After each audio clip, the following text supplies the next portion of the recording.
I hope you're enjoying the Sabbath as much as I am. Today, I want to open up by sharing a study done in the field of psychology. There's a famous psychology study on self-control that many people cite that was performed in the 60s and 70s. And in this particular study, there's a group of 4-year-old children who were placed into a room by themselves with a marshmallow and a bell. You may have heard of this study, but if you haven't, I'll remind you about what they did. These children were told that they could eat that marshmallow if they wanted, just by ringing the bell and having the researcher re-enter the room. Or they could just pick it up and eat it. Of course, the researchers wanted to see what they would do.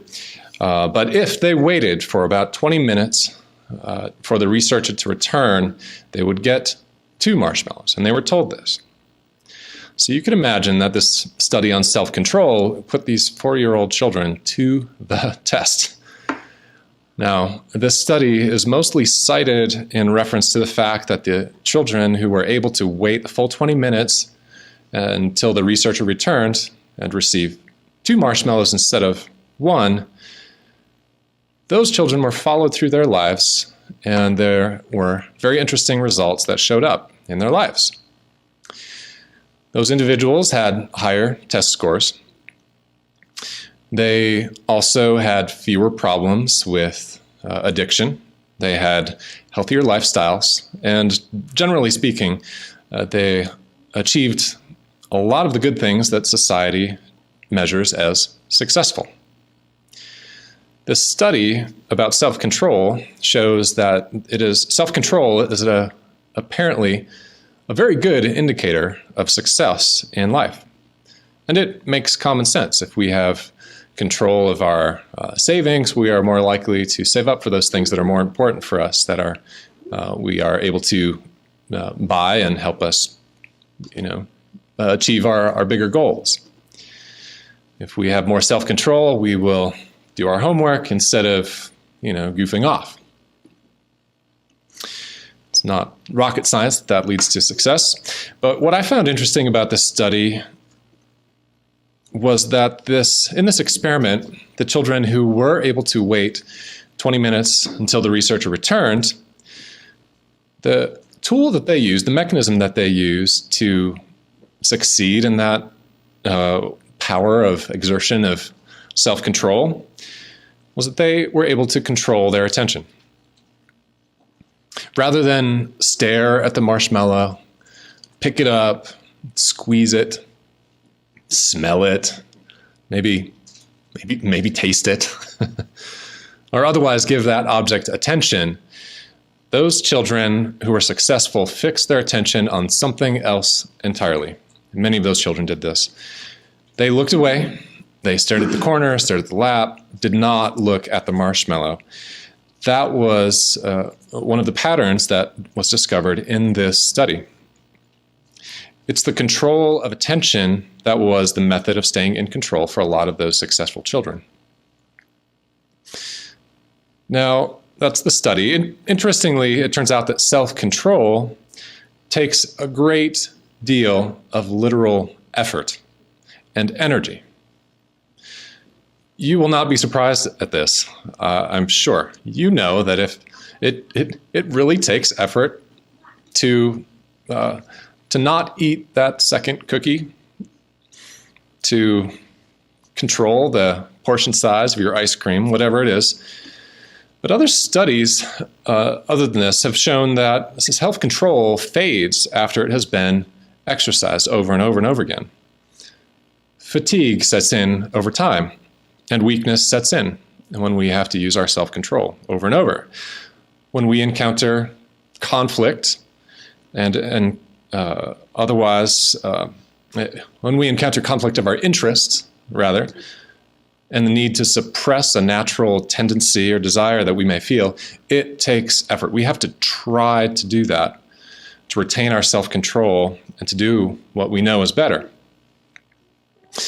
And the more frequently we encounter that conflict and that need to suppress, the harder it is to maintain our self-control. And eventually people give up. And that is unless they have the tools to overcome. And I can cite a personal example here. There's a table at work that is full of snacks, various things. And in the morning, I'm great. I walk right by it all day long. But when it gets to like 3 o'clock in the afternoon, 4, I give in to those gummy bears, those cute little things. They scream out. They say, "Eric, eat me." And I do. It's that, and I don't do it just to make the point in this message today. It's just a matter of fact that if we continue to have to exert our self-control, eventually it wears down. And as you know, this is the life of a Christian. We live in a world where we face the temptation to sin every single day, and we have to choose what to do. We have to retain our self-control to do what is right, and it can be exhausting if we're at that early stage of overcoming.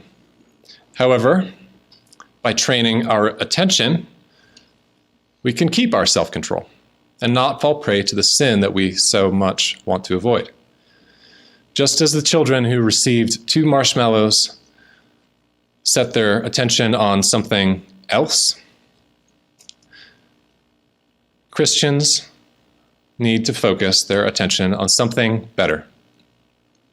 And the best way to become immune to fatigue, that fatigue of resisting sin, is to remove that conflict of interests. If we have no desire to sin, we have no fatigue in trying to overcome that sin. It takes 0 effort to do what is right if doing what is right is the first thing we want to do, and not something that we are trying to resist. So, as Mr. Harris mentioned, the title of my sermonette today is Indefatigable. I pronounce it slightly different. I like the Merriam-Webster definition, which states it quite simply. It means incapable of being fatigued. Incapable of being fatigued. This is the state that we should be shooting for. Please turn it over to Romans 12, and I'll read verses 1 and 2 to open up. Romans 12 and verse 1. I beseech you, therefore, brethren, by the mercies of God, that you present your bodies a living sacrifice, holy, acceptable to God, which is your reasonable service. And do not be conformed to this world, but be transformed by the renewing of your mind, that you may prove what is the good and acceptable and perfect will of God. The way we live our lives is as a sacrifice. It involves willingly giving something up. What are we giving up? We are giving up those worldly ways, those worldly enticements. We give up our own carnal will and replace that with the will of God in our lives. That's the sacrifice we make. And that should be a willing sacrifice. And the way that we do that requires changing ourselves, rewiring our minds and hearts so that we're motivated to find pleasure and fulfillment in righteousness instead of anything that the world may have to offer us contrary to that. We are not conformed to the world, but we are transformed. Our attention is focused not on the appeal of sin, but on the appeal of righteousness.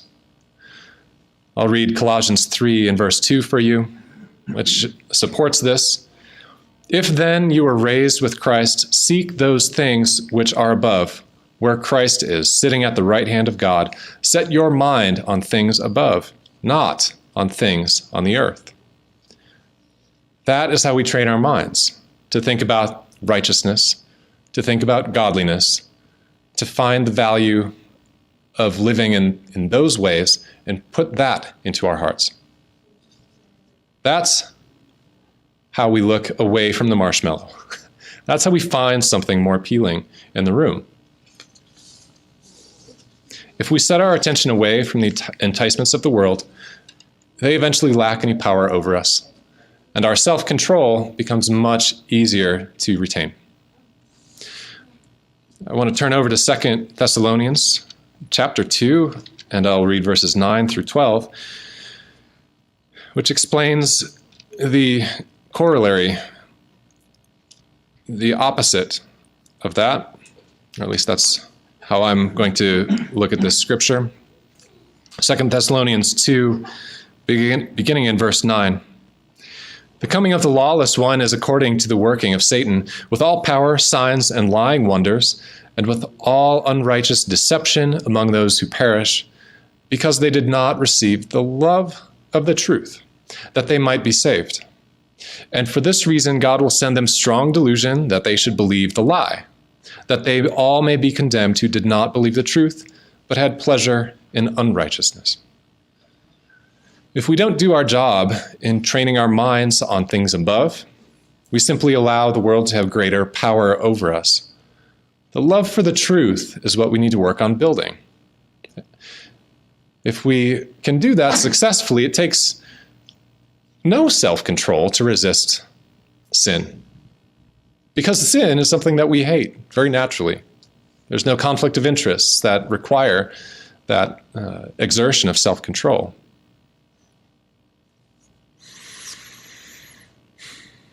And we can think of, us right now, we're keeping the Sabbath.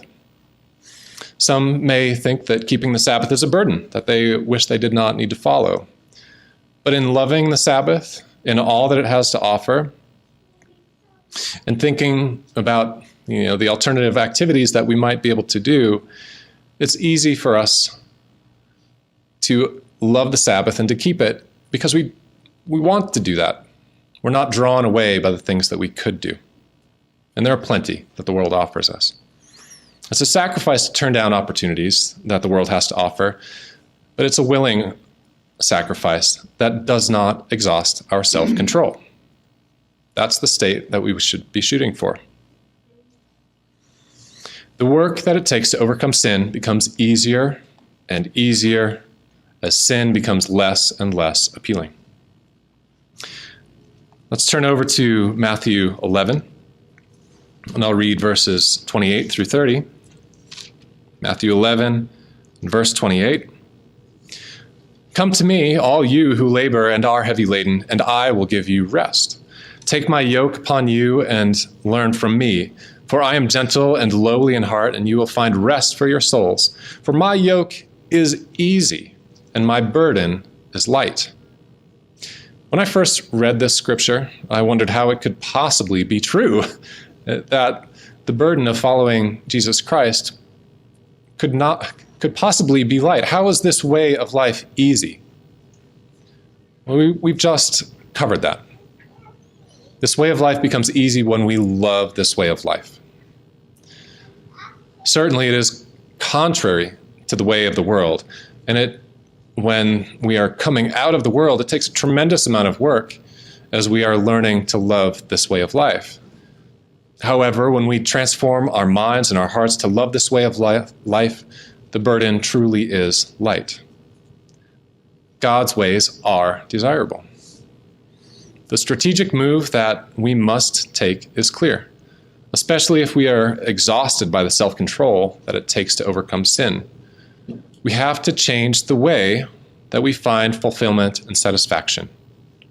Are we looking to the world for those satisfactory activities, or are we looking to God? We choose a different target for our attention than the world offers. That's why we call it conversion.